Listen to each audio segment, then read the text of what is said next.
Let's get some reaction on the State of the Nation address. SACCI President, Advocate Mtho Xulu joins me now. Thanks so much for your time on SABC News. So your mandate as SACCI is to protect and promote the interest of businesses. Did the measures announced when it comes to ease of doing business and the skills visa inspire confidence, and your reaction to SONA last night? Good afternoon, and thank you for having us. We are comfortable with some of the outcomes of the SONA 2022, especially in how it highlighted the so important role of the private sector. So we're encouraged by the fact that we are now at a level where we can play a constructive role as a private sector in building a nation together with government.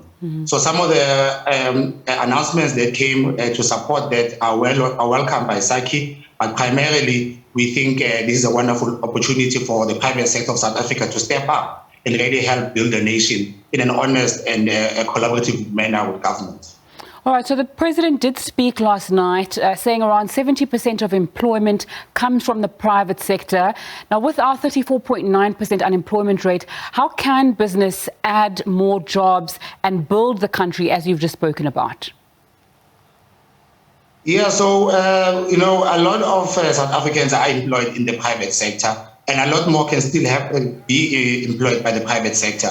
What we are hoping this era will usher in is a situation where the private sector's views are considered and are highlighted by the institutions that are public sector linked but are meant to support and enable the economy. Because a lot of the work is not that South African businesses or the private sector doesn't want to invest, but they are hamstrung by challenges that are not forthcoming from the support that we get from government. So with the ease of doing business and the government and private sector being highlighted as a partner, we hope now we'll be able to influence the direction and the oversight over public institutions in a way that they are business friendly, and our investment can then create the necessary jobs and the opportunities that we all need as a country. All right, talk to me about a point you raised a little bit earlier on about doing ethical and good business. Yesterday, we saw the scandal around Mtho Xulu, 3.4 billion rand in fraud. And it's also the private sector who's implicated in parts of the state capture report. So what's the role of business in being responsible and ethical when it is conducting itself in South Africa? Yeah, all South African companies are expected to conduct themselves in a socially and economically sound manner, and legally as well. So we as a business formation are not a safe haven for companies that want to be rogue and break the law and think that we will close ranks with them.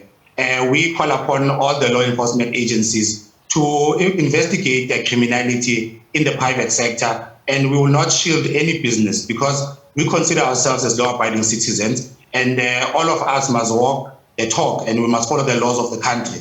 I know there is a perception that the private sector corruption is not as publicized as the public sector, but we will assure you that as a private sector, we are not shielding any wrongdoing, and we call upon the institutions to follow the law and investigate and prosecute anyone who's found on the wrong side of the law.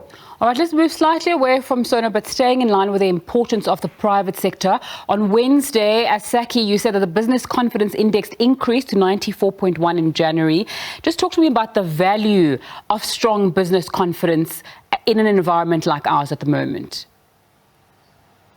The value of business confidence, is almost immeasurable on how important it is for as a country. Because what it actually does in the basic sense is that now we have more and more businesses who are willing to put an extra million rand into the economy. We have more innovators who are willing to risk their ideas in this market. And you have more people who are believing that we can create jobs and build families around any services that we are providing. Because confidence is what drives you in the morning. It's what drives you to open up a new factory. It's what drives you to expand your business beyond your primary location.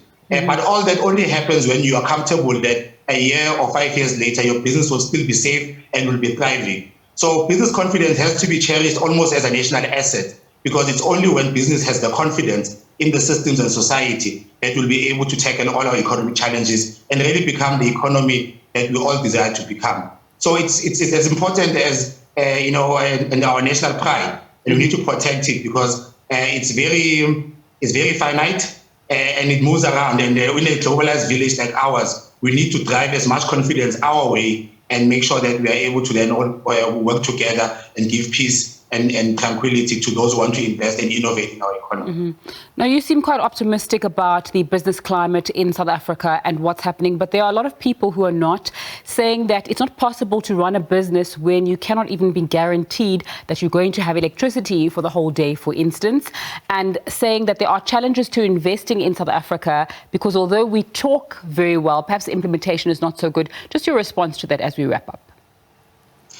Well, our hope is that the highlighting of the private sector in the role of the economy and the real economy will really help us to turn the corner, because the kind of shenanigans that you found in public institutions and the inertia and the lack of implementation, you will never find in the private sector, because in the private sector, we're all driven by performance and accountability. So we are hoping that even with challenges such as energy, now that we bring in the private sector, you'll find a more reliable support on the availability of energy and any other thing that you'll be involved in, because there's a higher level of meritocracy and accountability in the private sector, and we are hoping to extend it to the public sector in a collaborative manner and build this new consensus that the president is hoping will achieve in the next 3 months.